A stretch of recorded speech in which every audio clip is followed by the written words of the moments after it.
What's up, everybody? Welcome into Dodger Heads, presented by DodgerBlue.com, home for the 2024 World Series champion, Los Angeles Dodgers. My name is Jeff Spiegel, joined today by Alex Freedman, formerly of the Oklahoma City Dodgers, formerly of the Oklahoma City Baseball Club, now of the Oklahoma City Comets, here to talk through some cool brand changes that they've got going on. So, Alex, before we get into any of that, though, the offseason is upon us. How's it treating you so far? Well, it certainly hasn't been a typical offseason because of two things, one of which is the rebranding, which we're going to talk about, but the other is, of course, the Dodgers and their deep run culminating in a World Series championship. So it really felt like, honestly, this week was the first time where things kind of truly slowed down like they tend to early in the offseason. Yeah. For you, obviously, as somebody who has been with the AAA team associated with the Dodgers now for a little while, I imagine there's a cool part of on the human side of things, getting to see some of the guys who have come up through Oklahoma City and have had experiences there, some longer than others. But I imagine there's a part of you that enjoys this on a level that maybe the rest of us don't. I'd say yes and no. Yes, because right, like you said, you have that day-to-day interaction with certain guys as they're coming through the system. It ended up being 12 Oklahoma City alumni, which were on that 26-man roster, which actually less than it was in 2020, which makes sense when you have the free agent additions of Shohei Ohtani and Freddie Freeman and others, Teoscar Hernandez in between now and then.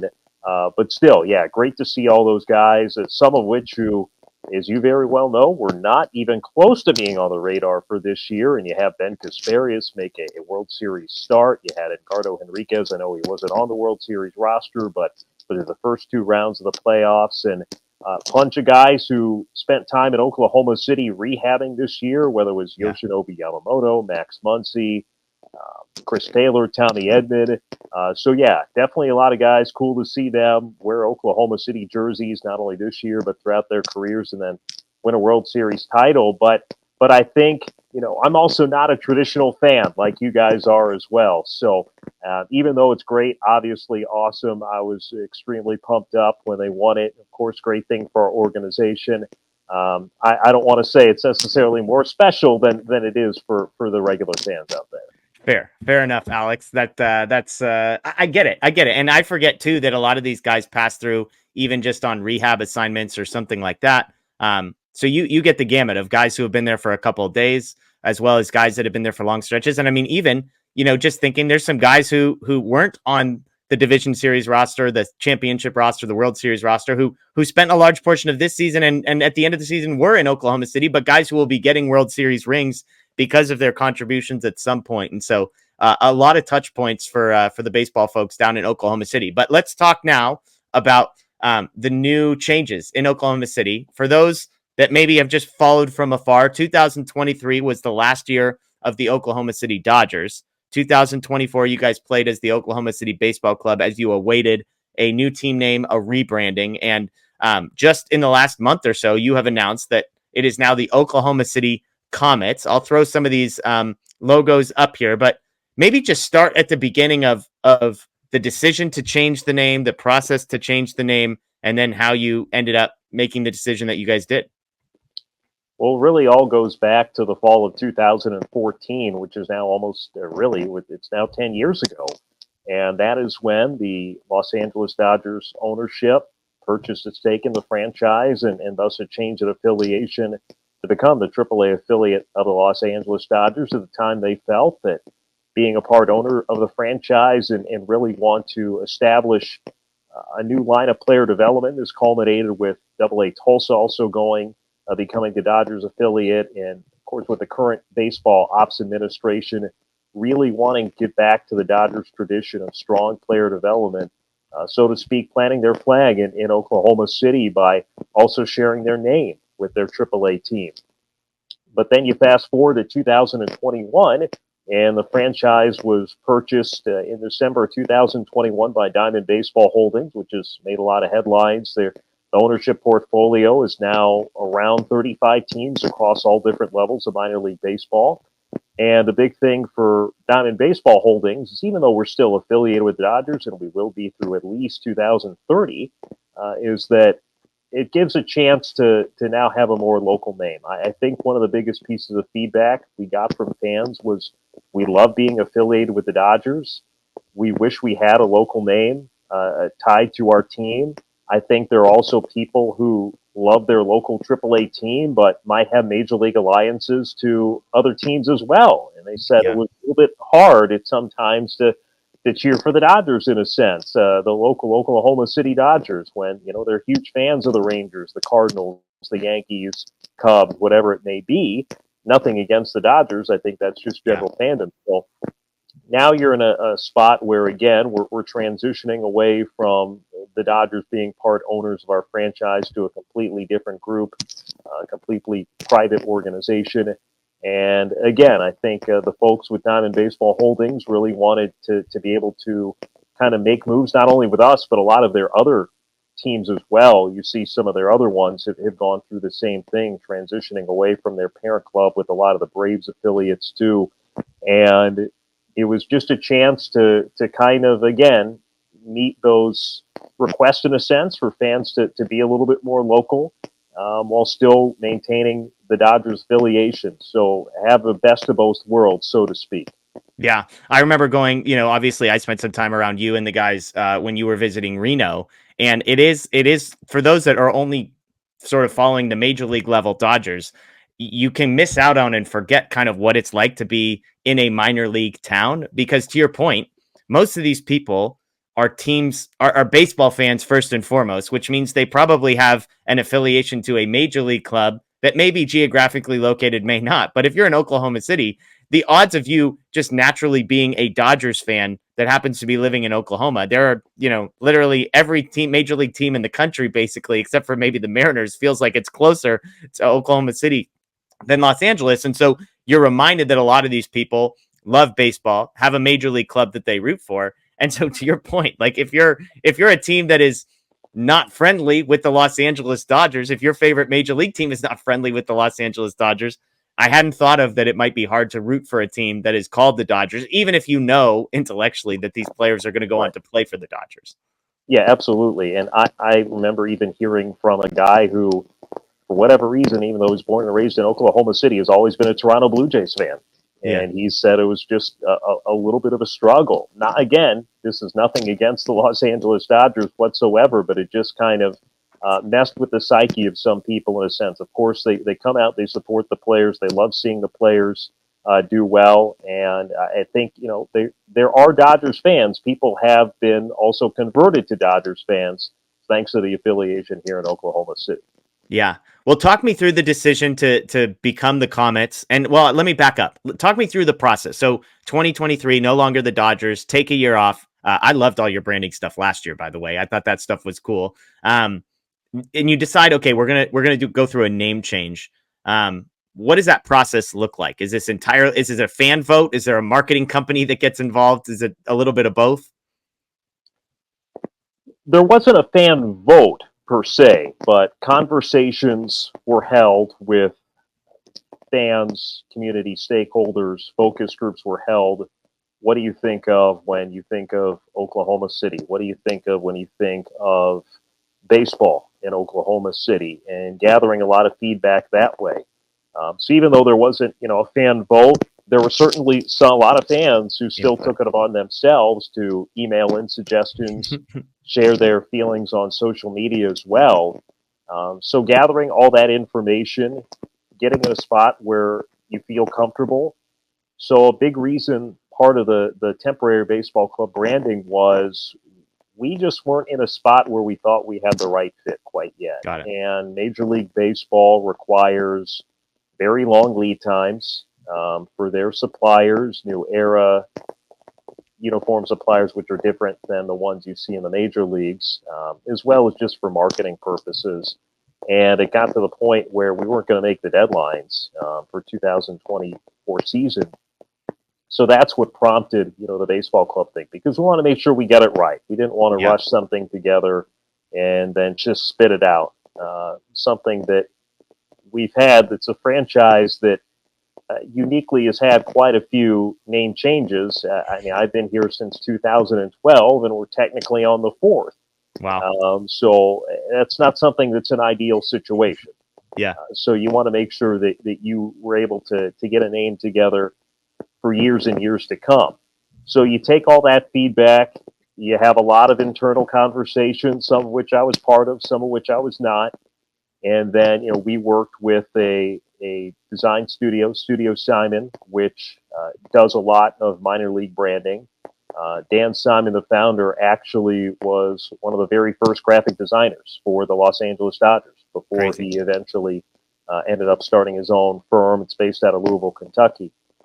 So working with Studio Simon and giving them some names and seeing some of their concepts, and then honing in on narrowing down a few and a few more, and then finally get to the point where it's something that you feel good in the room about, and that it kind of hits all the objectives you were hoping it could do. Well, it's fascinating. I was reading the press release, some of the stuff that you guys have put out about the Comets. I'll be honest, my initial reaction was Comets, huh? Oklahoma City. Like, Yeah. what's the connection? But there is a story here, and one that I imagine, even if me, as somebody who's never been in Oklahoma City, I don't know it. It kind of makes sense that I don't know it. And I imagine this is a story that resonates with people locally, even if people on the outside may be confused. So tell the story about the name Comets, because it's a pretty cool one.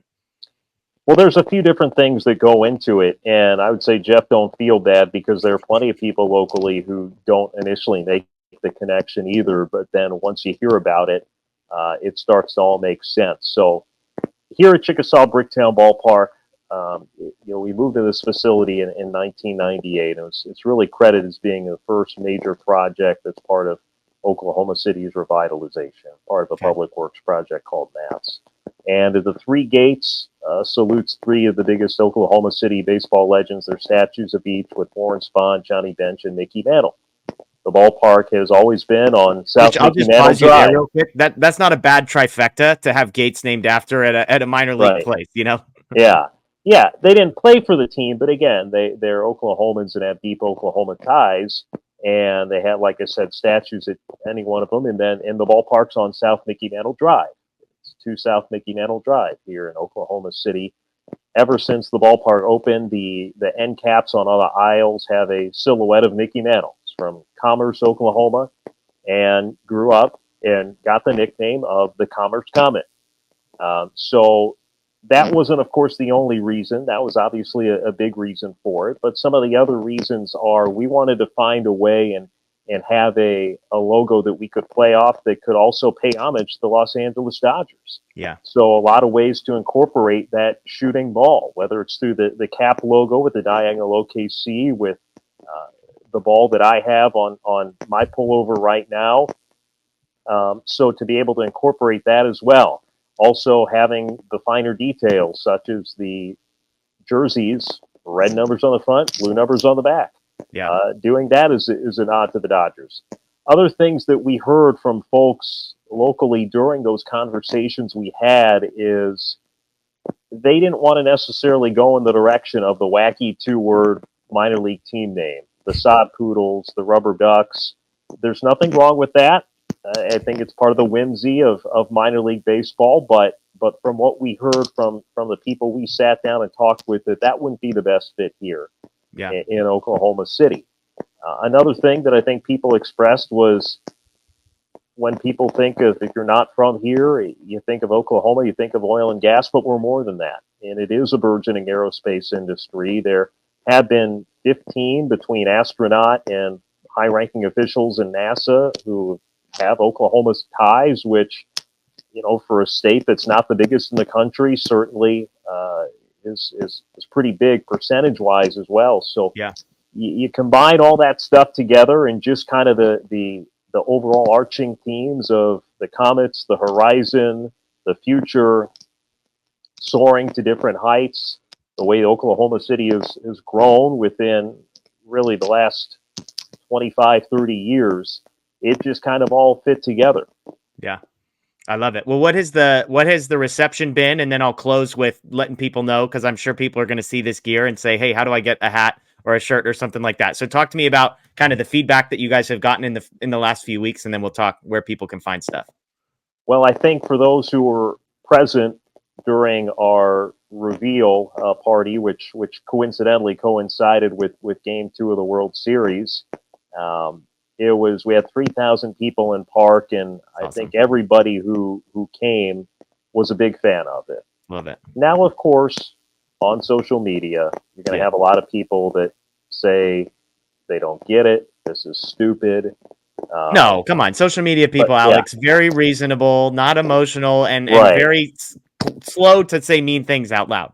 Yeah, a lot of people wanted to go back to the 89ers, which was the franchise from its inception in 1962 through 97, which went away from when the team moved here to the ballpark in Bricktown and became the Red Hawks then. And we still do 89ers nights. This past year, we did them every Thursday. We're not going to do that moving forward. We're going to go back to what we have done, which is about 3 times a year. We have the throwback 89ers nights.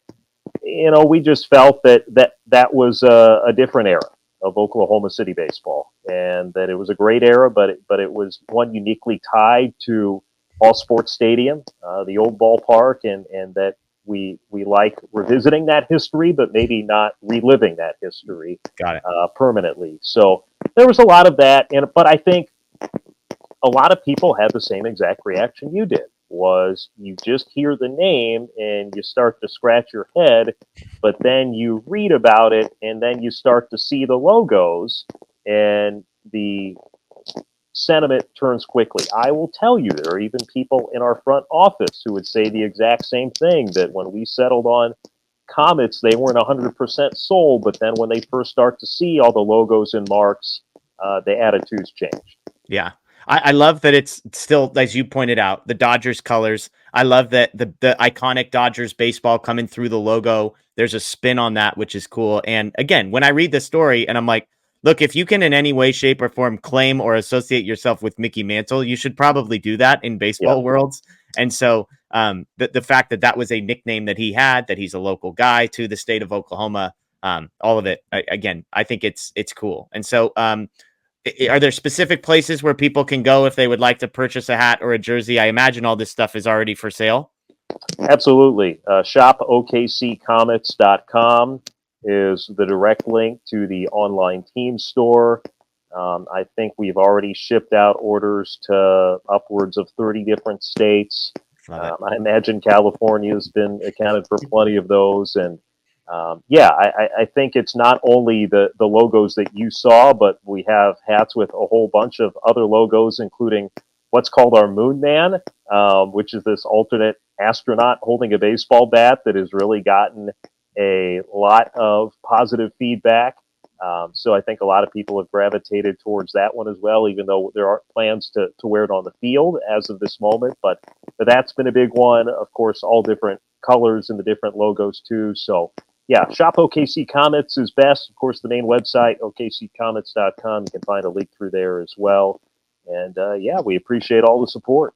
I know. I'm looking at my hat wall behind me, and it's like when I was there in Reno, I was thinking I got to find myself one. I wasn't going to buy a Reno Aces hat, obviously. I need to get something Oklahoma City branded. So I'm glad I haven't yet. The Moon Man. I might have to check that one out. So, well, I appreciate it, Alex. We'll again, Oklahoma City. You guys have always been really good to us. It was fun to get down there and cover some games. And look, with the way the Dodgers are going, I imagine you guys have some talent that will be playing in Oklahoma City. So, folks, if you're a Dodgers fan and you happen to be passing through Oklahoma at any point, make sure you get out to an Oklahoma City baseball game. See, some of the future of the Dodgers, and sometimes it's the present of the Dodgers that is down there, or even the past if it's a rehab assignment or something like that. So, Alex, enjoy the rest of the offseason. I know you're a busy guy that wears literally a lot of hats. So, I hope you get a little bit of a break for a couple of months before the grind picks back up.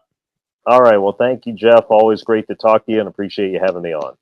Thanks, everybody, for joining us. This is Dodger Heads presented by DodgerBlue.com. Enjoy the rest of your day. As always, go Dodgers. And now, 2024, we're saying it, still champs.